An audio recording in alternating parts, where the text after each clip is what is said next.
Well, thanks for joining me today on the Center Shots column on bowhuntingmag.com. And if you go back to the March issue, I had the subject of my column was the 10 most common questions that bow hunters ask. And one of the questions had to do with string jumping. And this is a subject that's near and dear to my heart. Over the past couple of seasons, I've had some really good bucks get away because of string jumping. So I'm going to touch on that subject, talk a little bit about why they jump and what that really means, and as a bow hunter, what you can do to keep from either missing the deer or making a poor hit as a result. That was certainly the case with the Great 8. He heard the shot before the arrow got to him, and he reacted to it. And that's a phenomenon known as string jumping.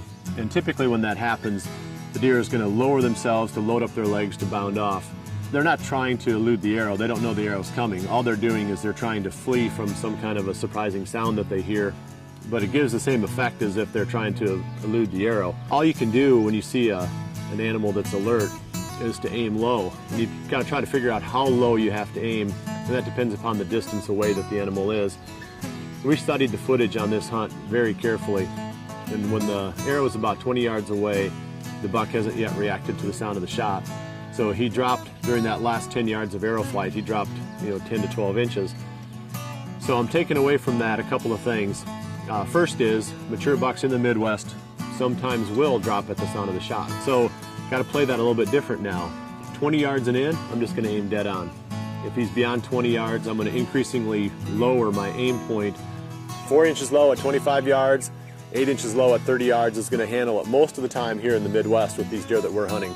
Past 30 yards, I'm just going to pass them up if they're alert, because you can't anticipate how far they're going to drop. So, out to 20 yards, dead on, 20 to 30.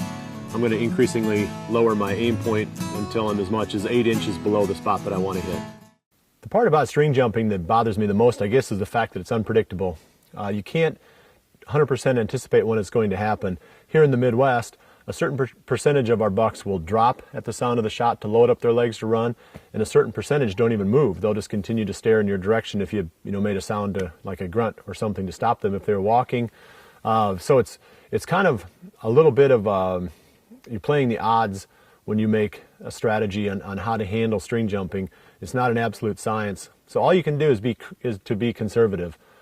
Aim as if the deer is going to drop. And percentages favor, it's almost a coin toss. So at some point you're going to miss one low that doesn't drop, and you're going to be kicking yourself.